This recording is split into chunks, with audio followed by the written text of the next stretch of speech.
इस press conference में मैं आप सबका स्वागत व अभिनंदन करता हूं। मेरे साथ हमारे अजमेर के सांसद सम्माननीय भागीरथ जी चौधरी साहब, पुष्कर के विधायक सम्माननीय सुरेश सिंह जी रावत और मेरे साथ भारतीय जनता पार्टी की प्रदेश मंत्री वंदना जी नोटिया और हमारे जिले के महामंत्री जीतमल जी और हमारे मीडिया प्रकोष्ठ के संयोजक सम्माननीय शक्ति सिंह जी राठौड़ और हमारे भारतीय जनता पार्टी की महिला मोर्चे की प्रदेश महामंत्री सरिता जी, हमारे मीडिया प्रकोष्ठ के संयोजक लक्ष्य जी, उनसे भी कहूँगा कि वो सरिता जी के पास आ जाए। तो आज की जो प्रेस कॉन्फ्रेंस है वो हमारे देश के यशस्वी प्रधानमंत्री सम्माननीय नरेंद्र जी मोदी के 8 साल जो कार्यकाल के पूरे हुए हैं, उस गौरवमयी 8 साल के पूर्ण होने पर ये प्रेस वार्ता रखी गई है। इसमें विस्तार से हमारे सांसद आदरणीय भागीरथ जी चौधरी इस विषय को रखेंगे। उसके बाद कुछ बात मैं कहूँगा।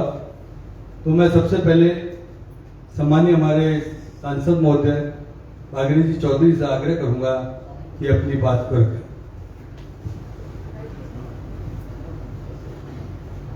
आज की इस अजमेर देहात इस प्रेस कॉन्फ्रेंस में हमारे बीच में हमारे अजमेर देहात के जिलाध्यक्ष पूर्व विधायक आदरणीय देव सिंह जी बोथरा साहब, हमारे पुष्कर के विधायक आदरणीय सुरेश सिंह जी रावत साहब, हमारे प्रदेश की मंत्री वंदना जी नोटिया, हमारी प्रदेश की महिला मोर्चे की महामंत्री सरिता जी, हमारे अजमेर जिले के महामंत्री भाई जीतमल जी, हमारे मीडिया प्रकोष्ठ के जिलाध्यक्ष भाई शक्ति सिंह जी, लक्ष्मण जी और यहाँ उपस्थित सभी पत्रकार बंधु, हम सब सौभाग्यशाली हैं कि हमारा देश का नेतृत्व ऐसी शख्सियत के हाथों में है जिन्होंने हमारा देश का नाम गौरव पूरी दुनिया में बढ़ाया। 8 साल में एक दिन का अवकाश लिए बगैर उन्होंने जो कार्य किया है, आज देश में नहीं पूरी दुनिया में उसकी चर्चाएं हो रही है।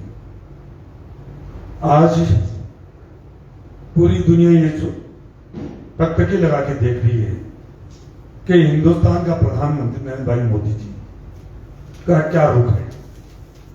रूस यूक्रेन का मामला हो, चाहे यूक्रेन में हमारे 30,000 उसमें अधिकतर 20,000 छात्र और छात्राएं जब करने के लिए वहां गए हुए थे, उनको सकुशल निकालने का मामला हो, चाहे विदेशी कोई भी समस्या हो, वो देखते हैं कि हिंदुस्तान का प्रधानमंत्री नरेंद्र मोदी जी से हम सलाह लें। ये बहुत बड़ी, सबसे बड़ा तो ये हमारा देश का पूरी दुनिया में गौरव मान बढ़ाया है। मैं कार्य की बात करूं तो 8 साल में नरेंद्र भाई मोदी जी ने वो कार्य किए। सबसे बड़ी बात तो यह है कि 2014 में हमारे देश में 22% जनता गरीबी रेखा से नीचे जीवन यापन करती थी।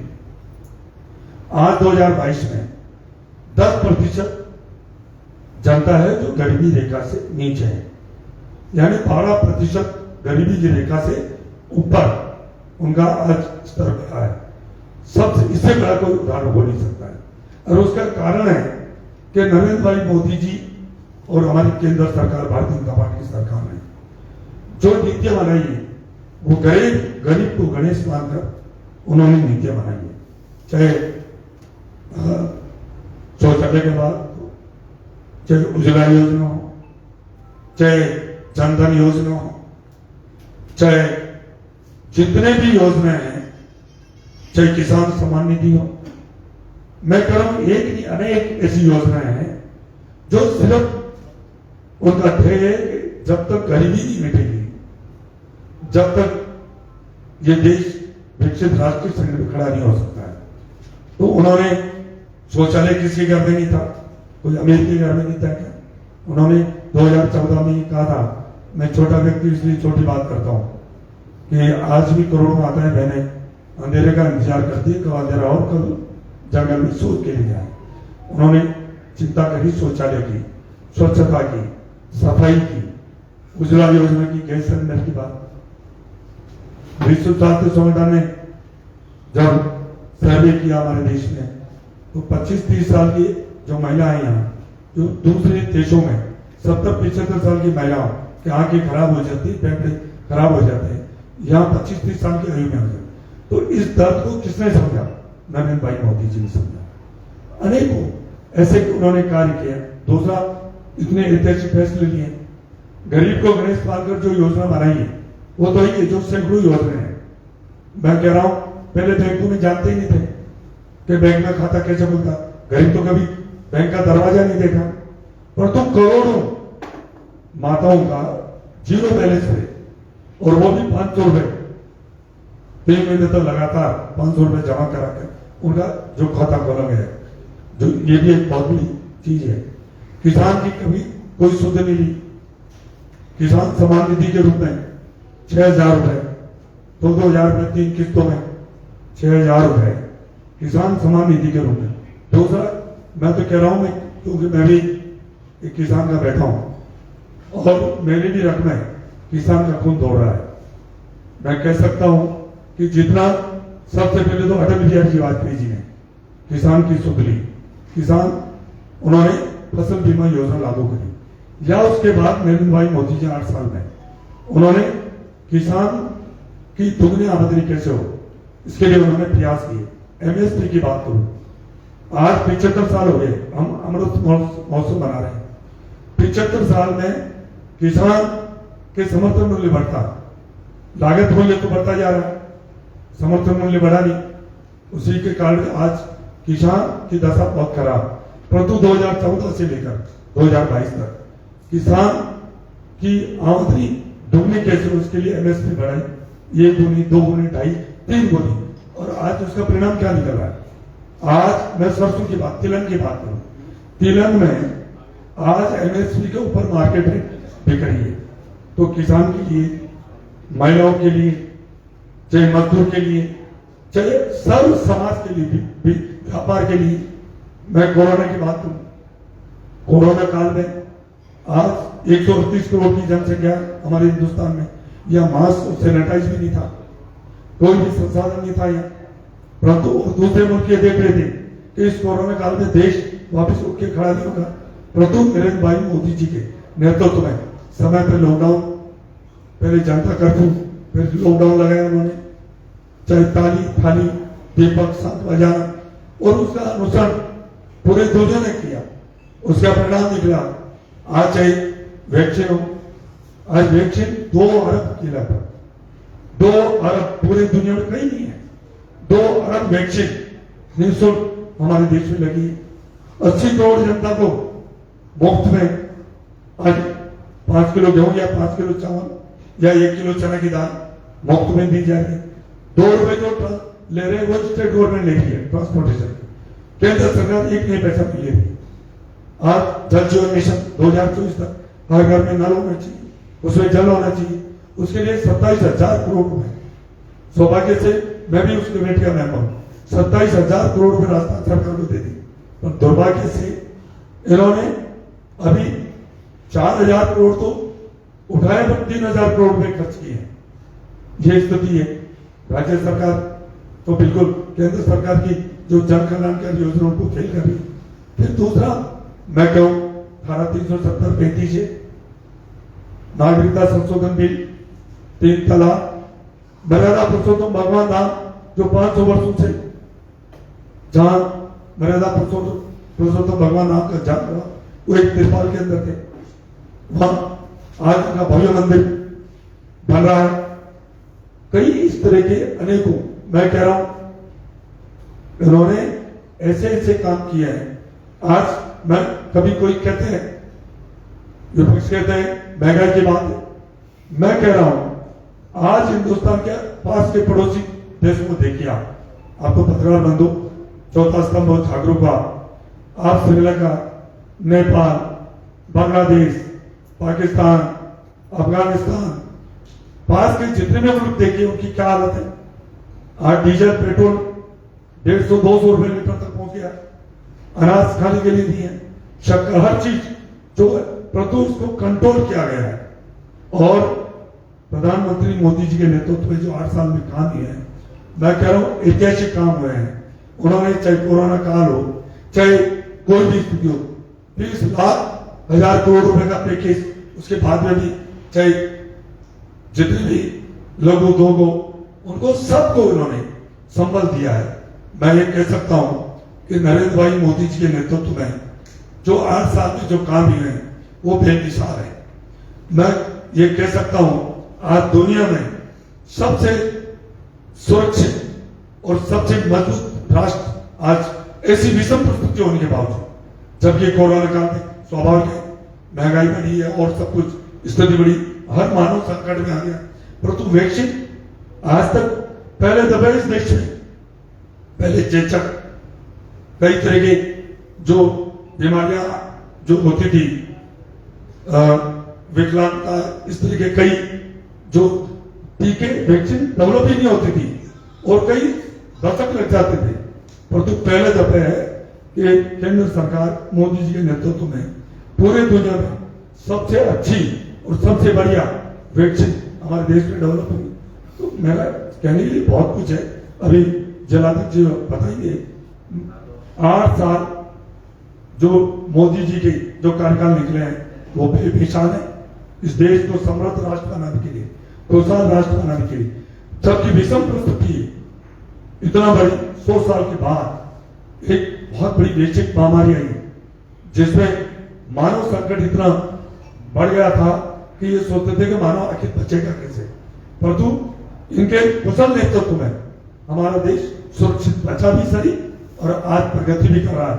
और मैं ये कह सकता हूं आने वाले समय में हमारा देश पूरी दुनिया में हम हमारा संस्कारों में नहीं है कि हम कोई दूसरे देश में हम कोई आधिपत्य करें, परंतु ये नेतृत्व करेगा, सलाह देगा।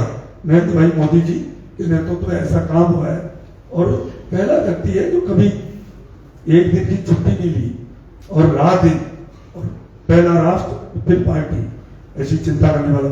जम्मू कश्मीर आज जल संसाधन की आज कमेटी की मीटिंग थी और इस राजस्थान में जल जीवन मिशन पे जो जितने भी टेंडर वगैरह आज होने थे, परंतु जम्मू कश्मीर में कल भी बैंक मैनेजर की हत्या कर दी गई थी। आज हमारे देश के लौह पुरुष गृह मंत्री अमित शाह जी ने सारे जितने भी जो कार्यक्रम थे और जो मीटिंग थी उसको सबको पोस्टपोन करा है।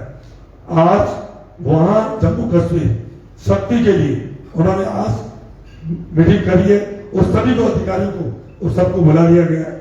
जम्मू कश्मीर में भी जो कश्मीर पंडितों को पलायन हो गया, और मैं दावे के साथ कह सकता हूँ आज कि अब वहां से पलायन, जबकि अखबार आ रहे कि उन्होंने बिस्तर बांध लिया जा रहे हैं, क्योंकि वो चाहिए सर है पाकिस्तान बर्बादी के कगार पे, वो चाह रहे कि इस तरह का आतंकवाद फैले, परंतु नरेंद्र भाई मोदी जी के नेतृत्व में जम्मू कश्मीर में फिर वापस कश्मीर करनी चाहिए, वहां सुरक्षित रहेंगे और हत्या भी नहीं होने देंगे।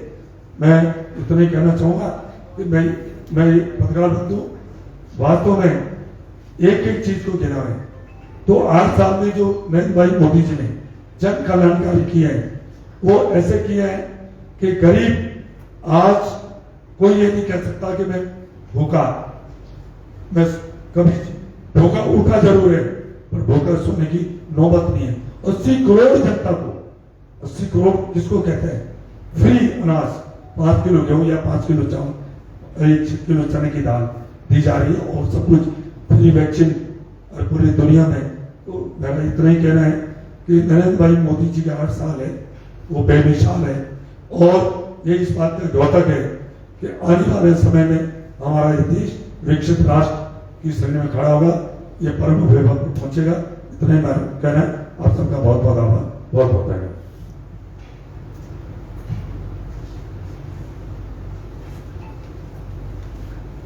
सम्मान्य सांसद महोदय ने बहुत विस्तार से अपनी बात को रखी। मैं इस संबंध में ये कहूंगा कि प्रधानमंत्री नरेंद्र भाई मोदी जी के नेतृत्व में जो ये 8 साल निकले हैं, ये 8 साल मैं ये कह सकता हूं कि ये नए भारत की आधारशिला रखने का कार्य उन्होंने किया। काम तो पूर्व की सरकारों ने भी किया होगा, लेकिन ये 8 साल नव भारत जिसको कह सकते हैं, उसकी आधारशिला किसने रखी है तो नरेंद्र भाई मोदी जी ने रखी है। जैसा कि अभी सांसद महोदय कह रहे थे कि कोविड की महामारी थी, इस कोविड की महामारी में जब संपूर्ण विश्व हिल गया था, जब चारों ओर हाहाकार था, अमेरिका और रूस जैसे देश भी हिल गए, लेकिन मोदी जी ने अपनी दूरगामी दृष्टि से जिस तरीके से देश को एक सूत्र में बांधते हुए और इस विडंबना से लड़े, और न केवल लड़े, मैं ये कह सकता हूं कि देश ने विकास की एक नई किरण सुबह देखने का जो साक्षी बना, और उसके साथ साथ जो चाहे वो राम मंदिर का मुद्दा हो, चाहे धारा 370 हो, चाहे 35A हो, चाहे 3 तलाक की बात हो, जिसके बारे में वर्षों से लोग इंतजार कर रहे थे, किसी ने कल्पना नहीं की थी कि ये समस्याओं का समाधान हो सकता है।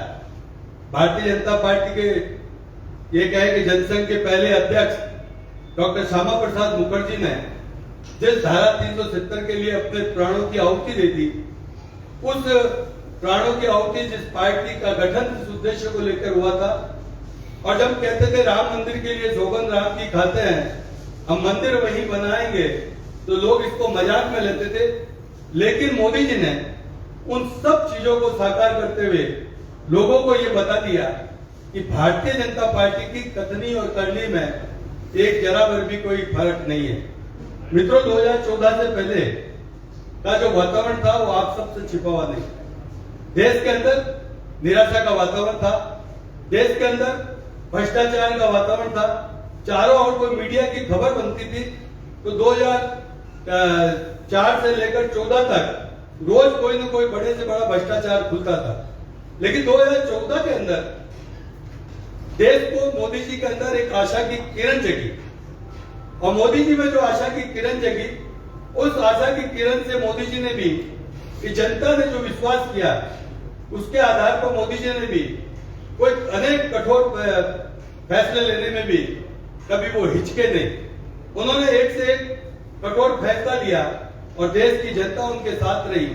उसी का ये नतीजा रहा कि मोदी जी ने न केवल भारत की छवि को पूरे अंतर्राष्ट्रीय स्तर पर एक मुकाम पर पहुंचाया, मैं ये कह सकता हूं कि आज जो संपूर्ण विश्व कोई देखता है तो मोदी जी की तरफ देखता है। ऐसी कल्पना इस देश के वासियों ने भी कभी नहीं की थी। न केवल अंतर्राष्ट्रीय स्तर पर, बल्कि मैं ये कह सकता हूं कि पुरानी समस्याओं को भी निदान दिलाते हुए जो उनको ध्यान था कि इस देश के लिए गांव, गरीब और किसान, युवा, महिलाएं, इनका जब तक जो हित नहीं होगा तब तक ये बेकार है। और मैं समझता हूं कि इस 8 साल के कालखंड के अंदर उन्होंने न केवल हर जगह को छुआ है, बल्कि गांव, गरीब, किसान, खेत खलियान और माताओं, बहनों और युवाओं का भी ध्यान रखकर जो कल्याणकारी योजनाएं सामने लाया है, मैं समझता हूं बहुत अद्भुत है। उन योजनाओं के माध्यम से जिस तरीके से उन्होंने अपनी साख जमाई है, और मैं कह सकता हूं कि इन परिस्थितियों में भी जो छोटी छोटी बारीकी से जो समस्याएं थी, चाहे वो माताओं बहनों को जो शाम होने के इंतजार देखते थे, सुबह कभी सूर्यास्त होने से पहले की बात करते थे, स्वच्छता के नाते जो स्वास्थ्य की दृष्टि से माताओं बहनों का जिस तरीके से उन्होंने ध्यान रखा, और 10 करोड़ शौचालय बनाकर उस रात से जो मुक्ति दिलाई, मैं समझता हूं कि वो एक ऐतिहासिक काम किया है। ऐसे ही माताओं बहनों को, जो माताएं बहनें अपने चूल्हा फूकती थी, हमारी बेटियां, बहन बेटियां चूल्हा जलाने के लिए वो लकड़ियां इकट्ठी करके लेकर आती थी और वो इकट्ठी होती थी जब वो चूल्हा जलता था। लेकिन 11 करोड़ गैस कनेक्शन उज्ज्वला के अंदर देकर कर उनको वो भी राहत दिलाने का काम मोदी जी ने किया। और इसी के साथ 13-14 करोड़ के आसपास हमारी माताओं, बहनों और गर्भवती महिलाओं को जो कुपोषण से जो मुक्ति दिलाई है, वो एक अपने आप में अनूठी है। सामान्य व्यक्ति के बैंक के खाते नहीं होते थे और बैंक के खाते की भी लोग कहते थे इसकी आवश्यकता क्या है। 45 करोड़ से लोगों को बैंक के जनधन के खाते बुलाकर एक कीर्तिमान स्थापित किया। मैं ये समझता हूँ कि ये भ्रष्टाचार पर नकेल डालने के लिए एक क्रांतिकारी कदम था। आज सबको ध्यान है, राजीव गांधी जी प्रधानमंत्री थे तो वो क्या करते थे कि मैं 100 रुपए भेजता हूँ, 15 पैसे वहां पहुंचता है और बाकी के बीच में ही चले जाते हैं। अब ये बात उनको 1985 में पता पड़ी, लेकिन 1985 से लेकर 14 तक कई सरकारें आई, कांग्रेस की भी कई सरकारें रही, लेकिन समस्या का निदान नहीं ढूंढ सके।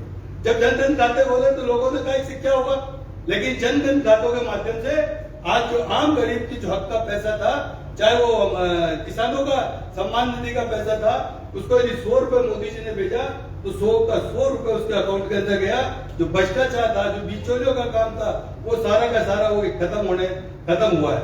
मैं समझता हूँ ये क्रांतिकारी परिवर्तन था मोदी जी के युग के अंदर। इसी तरीके से हमारे स्वास्थ्य की दृष्टि से कि देश स्वस्थ रहे, आयुष्मान योजना लेकर आए। आयुष्मान योजना के माध्यम से 55 करोड़ आबादी को और 5 लाख का स्वास्थ्य बीमा देकर कर जिस तरीके से उन्होंने रक्षा कवच बनाया है, और इसमें से 3 करोड़ से अधिक लोग इससे लाभान्वित हुए हैं। मैं समझता हूँ एक अद्भुत मतलब ये योजना रही है। इसके साथ साथ किसान निधि के अंदर 11 करोड़ से अधिक किसान जिससे लाभान्वित हुए हैं, जिनको ये इससे लाभ मिला है। इसी के साथ साथ किसानों के हितकारी फैसला, चाहे वो किसान बीमा योजना हो, किसान क्रेडिट कार्ड हो और इसके बाद जैविक खेती की बात हो, ऐसे अनेक योजनाएं पिछले विगत 8 वर्षों में लेकर के आए, जो अपने आप में एक क्रांतिकारी परिवर्तन हुआ है। इसी के साथ साथ आदिवासी योजनाओं में भी जो विशेष रूप से आदिवासी योजनाओं के अंदर जो पहले बजट बनता था, उस बजट के अंदर 37% की वृद्धि कर आदिवासियों के कल्याण के लिए जो बात सोची है, मैं समझता हूँ कि ये भी एक पहली बार इतना। इसी के साथ साथ हर घर के अंदर नल का कनेक्शन मिले, हर घर के अंदर बिजली मिले।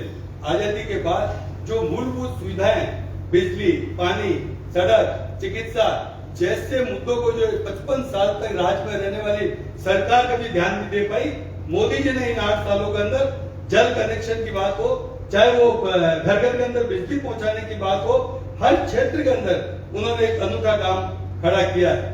बिजली के क्षेत्र में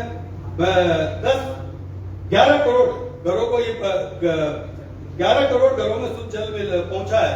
इसी तरीके से जो हमारे पटरी के ऊपर बैठते हैं, जो रेवड़ी पटरी वाले हैं, इनका उत्थान कैसे हो। 30 लाख लोगों को इनको सहायता पहुंचा करके इनको भी खड़ा करने का काम इन्होंने किया है। इसी तरीके से 35 करोड़ मुद्रा कोष से 35 करोड़ का लोन देकर कर स्वरोजगार योजना के अंदर उनको आत्मनिर्भरता के पथ पर चलने का एक कार्य किया। इसी के साथ साथ वन नेशन वन राशन, इस वन नेशन और वन राशन के माध्यम से 77 करोड़ लोगों को, राशनधारियों को ये सुविधा उपलब्ध कराकर देश में वो कहीं पर भी अपने जाए तो वो अपना राशन खुद ले सकते हैं। एक ही राशन पर वो सारा अपना काम कर सकते हैं। मैं समझता हूँ कि आदरणीय मोदी जी के नेतृत्व में जो 8 सालों में न सिर्फ गांव, गरीब को, किसान और मैं समझता हूँ हर वर्ग के अंदर एक आत्मविश्वास बना है, वो मोदी जी के प्रति विश्वास बना है। उनको लगता है कि मोदी जी कड़े फैसले भी लेते हैं तो गांव, गरीब और किसान और आम जनता के लिए लेता है, इसलिए जनता उनके कड़े फैसलों को भी सहर्ष स्वीकार कर लेती है। और चाहे कितना भी विपक्ष उसको भटकाता हो, लेकिन वो मोदी जी की बात पर वो 100% विश्वास कर और उनके ऊपर विश्वास करती है। बंधुओं, इन सब परिस्थितियों के बावजूद हम आजादी के 75वां महोत्सव मना रहे हैं। इस 75वें महोत्सव में भी 55 साल कांग्रेस ने राज किया, 8 साल मोदी जी ने किया, 6 साल अटल बिहारी वाजपेयी जी की सरकार रही। अटल बिहारी वाजपेयी जी के सरकार के समय जो विकास का काम शुरू हुआ था, उसको यदि आगे बढ़ाने का काम किया तो मोदी जी की सरकार भी किया। लेकिन दुर्भाग्य यह है कि राजस्थान के अंदर हमारी कांग्रेस की सरकार 3.5 साल पहले आई थी। जब 3.5 साल पहले आई थी तो बहुत बड़ा लंबा चौड़ा उन्होंने घोषणा पत्र सामने लाया था और घोषणा पत्र में कहा था कि किसानों के हम ऋण माफ कर देंगे, बेरोजगारों को 3500 रुपये भत्ता देंगे, हम अब यदि राज्य में आ गए तो बिजली का 1 यूनिट का दाम नहीं बढ़ाएंगे। लेकिन ये सारे का सारा घोषणा पत्र केवल छलावा साबित हुआ। आज उस घोषणा पत्र को उन्होंने रद्दी की टोकरी के अंदर डाल के रख दिया होगा।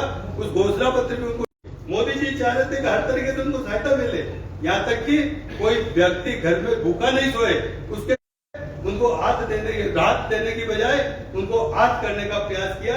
तो इस गहलोत सरकार ने किया। इस गहलोत सरकार के कालखंड में अभी जो कालखंड चल रहा है, चाहे बिजली हो, चाहे पानी हो, चाहे चिकित्सा हो, चाहे शिक्षा हो, हर क्षेत्र के अंदर आम आदमी अपने आप को ठगा हुआ सा महसूस कर रहा है। हमने इन विषयों को जब कोरोना कालखंड भी था तो ज्ञापन के माध्यम से भी, प्रदर्शन के माध्यम से भी एकमात्र भारतीय जनता पार्टी थी जिसका कार्यकर्ता सामाजिक संस्थाओं के साथ साथ जुटकर करके राजनीतिक पार्टी के नाते आम जनता की सेवा में भी खड़ा था, सामाजिक सरोकार का काम भी कर रहा था। तो राजनीतिक हमारा जो दायित्व था वो भी हम निभा रहे थे, हम ज्ञापन भी दे रहे थे, समस्याओं का प्रशासन का ध्यान भी आकर्षित कर रहे थे। हमने हमारे दायित्व बेखूबी से निभाया। लेकिन राजस्थान सरकार इस सारे विषयों के अंदर फैल साबित हुई। राजस्थान सरकार ने आम जनता को कोई राहत नहीं दी है। आज इस राजस्थान सरकार के कारण आम जन को मूलभूत सुविधाएं तो नहीं मिल रही है, लेकिन कानून व्यवस्था भी चौपट हो गई। आज डकैती, लूटपाट, बलात्कार ये रोजमर्रा के अखबार की घटना हो गई और ये कहते हैं कि हम बेटी बचाओ बेटी पढ़ाओ का नारा दे रहे हैं। और मैं समझता हूँ ये दुर्भाग्य है कि आज के अखबारों की पेपर है कि 100 बच्चों को भरतपुर के अंदर अपने उनको खाने के लिए उनको आवश्यकता थी, उनको वहां से धक्के देकर बाहर निकाल दिया गया। उन बच्चों ने जब फोन कर संपर्क साध कर किसी तरीके से वहां रहे या नहीं रहे मुझे पूरी पता नहीं है, लेकिन मैं कह सकता हूँ कि दुर्भाग्य है राजस्थान का कि मोदी एकदम मोदी सरकार चारों तरफ से हेल्प कर रही है, हर तरीके की सुविधाएं दे रही है, बिना किसी भेदभाव से बजट दे रही है, लेकिन उस बजट का भी उपयोग करने में ये राजस्थान सरकार नाकाम साबित हुई है। और आज तो ये कह सकता हूँ कि इस सरकार का इकबाल भी खत्म हो गया। और ये बात इकबाल मैं नहीं कह रहा हूँ, ये उनके मंत्री कह रहे हैं, उनके विधायक कह रहे हैं कि हमारा तो कोई न मंत्री सुनता है न कोई अफसर सुनता है, और विधायक भी कह रहे हैं कि हमारा कोई काम नहीं होता है। और आज तो सबसे बड़ी बात है कि माननीय मुख्यमंत्री जी ने भी स्वीकार कर लिया है कि अफसर साहब को ये लग गया है कि हमारी सरकार जारी है, इसलिए अफसरों ने सुनना बंद कर दिया है। तो इसकी कमी उन्होंने अपनी कांग्रेस पार्टी के गले में बंधी है कि आप कमजोर हो, इसलिए मेरा अफसरों ने समझ लिया कि ये सरकार जाएगी। ये राजस्थान का दुर्भाग्य है कि ये इतिहास के अंदर मैं समझता हूँ कि एक ऐसे मुख्यमंत्री होंगे जो अनेक इतिहास कायम करेंगे। वो इतिहास चौथी बार बाड़ेबंदी का इतिहास उन्होंने कायम करने जा रहे हैं। ये विधायकों की बाड़ेबंदी का ये चौथी बार वो कायम करने जा रहे हैं। तो उन्होंने जिस तरीके से अपने विधायकों पर, उन्होंने अपने उप मुख्यमंत्री पर, अपने पार्टी अध्यक्ष पर जिस तरीके से उन्होंने आरोप लगाए थे, उनको निकम्मा कहा था, निकृष्ट कहा था, मैं समझता हूँ आज तक किसी राजनीतिक पार्टी के अध्यक्ष ने या उसके मुख्यमंत्री ने कभी नहीं कहा। लेकिन ऐसा जो इतिहास है मैं समझता हूँ इस कांग्रेस पार्टी और राजस्थान के मुख्यमंत्री के खाते में आ रहा है। मुझे तो ये लग रहा है कि राजस्थान के मुख्यमंत्री को मालूम पड़ गया है क्या मेरे बात मेरा ये आखिरी कालखंड है। वो इस तरीके की ताकत पे कील ठोक करके जाना चाहते हैं कि भारतीय जनता पार्टी और मोदी जी का सप्ताह तो कांग्रेस मुक्त है, राजस्थान वो हिंदुस्तान मुक्त करने का ही है, लेकिन राजस्थान मुक्त से कांग्रेस सहम अशोक गहलोत जी के कारनामे करके चले जाएंगे कि जिस तरीके से उन्होंने हिंदुत्व को अपमानित किया, जिस तरीके से उन्होंने अल्पसंख्यकों के प्रति अपनी सहानुभूति दिखाई है और हिंदुत्व के प्रति राम मंदिर हो, ये अपना चाहे नवरात्रा हो, चाहे हिंदुओं के त्योहार हो, उसके ऊपर धारा 144 लगा कर कोटा में और सब जगह और उनको रोकना, और उधर चाहे ईद हो तो उनके लिए बिजली फ्री देना, यह अशोक गहलोत जी के राज में ही हो सकता है और किसी के राज में यह संभव नहीं है कि बहुसंख्यक समाज को अपना अपमानित करो। और जो है हम उनसे नहीं कहते कि हमको ईद पे बिजली मत दो, हम तो कह रहे हैं बहुत बिजली दो, लेकिन जो बहुसंख्यक समाज है आप उसके साथ ऐसे कैसे निर्णय ले रहे हो, उसके साथ आप नवरात्र में उसके जुलूस को कैसे रोक रहे हो। मित्रों, ये राजस्थान सरकार सबसे इतिहास की निकृष्ट सरकार होगी। ये राजस्थान की सरकार अपने विधायकों की चौकीदारी करने वाली, अपने विधायकों की इंटेलिजेंसी से मतलब उनकी जासूसी कराने वाली ये एकमात्र ऐसी सरकार होगी जो कई इतिहास अपने नाम पर लिख करके जाएगी। और मैं समझता हूँ ये इनका आखिरी कालखंड है। ये बात अशोक सिंह गहलोत साहब भी आज स्वीकार कर रहे हैं कि हमारी अफसरशाही, जब अफसरशाही सबसे ज्यादा समझदार होती है, उसको पता पड़ जाता है कब ये जाने वाले हैं तो वो नमस्ते उनसे बंद, आने वाले हैं उनसे नमस्ते शुरू करती है। इसलिए मैं समझता हूँ कि यदि अशोक जी गहलोत को यह मालूम पड़ गया कि अफसरशाही हमारी नहीं मान रही है तो इनका जाना सुनिश्चित है। मैं ये कह सकता हूँ इन सारे विषयों को लेकर कर जो भारतीय जनता पार्टी ने अभी स्थानीय स्तर पर हमने उपखंड के ऊपर ज्ञापन दिए थे, इन स्थानीय समस्याओं को लेकर के ज्ञापन दिए थे और स्थानीय अधिकारियों से हमने आग्रह किया था कि हमारी ये स्थानीय समस्याएं, इन स्थानीय समस्याओं को स्थानीय उपखंड अधिकारी महोदय इस पर कार्रवाई करें, वो इसको देखे कि इनका समाधान कैसे हो सकता है। लेकिन दुर्भाग्य है कि जैसी सरकार वैसे उनके अफसर, उन्होंने कोई चाहे बिजली हो, चाहे पानी हो, चाहे हर जगह त्राहिमाम हो रहा है, पशुओं चारों के बिना मर रहे हैं। इन सारे विषयों को लेकर कर हमने पहले उपखंड पर प्रदर्शन किया, अभी उपखंड अधिकारी को ज्ञापन दिया। अब हमने कहा कि अब यदि आपने इन समस्याओं का निदान नहीं किया तो हम अजमेर में कलेक्ट्रेट के वहां पर हम जन आक्रोश रैली निकालेंगे और हमारी जन आक्रोश रैली 7 तारीख को होने जा रही है। मैं समझता हूँ अजमेर के अंदर भी ये ऐतिहासिक रैली होने जा रही है। आप मीडिया बंधु भी देखेंगे कि कितना आक्रोश जनता के अंदर है वो आपके सामने आ जाएगा। इस रैली के अंदर हमारी ये सारी टीम तो रहेगी, सारे विधायक तो रहेंगे, आदरणीय सांसद महोदय भी रहेंगे, लेकिन इसके साथ साथ हमारे राज्यसभा मंत्री सांसद और हमारे प्रदेश की महामंत्री श्रीमती दिया कुमारी जी भी इस रैली के अंदर रहेगी। आप सभी आप बता रहे उसके लिए तहे दिल से आभार व्यक्त करता हूँ। धन्यवाद। जय हिंद। आपको कोई बात पूछनी हो तो अवश्य पूछ सकता है।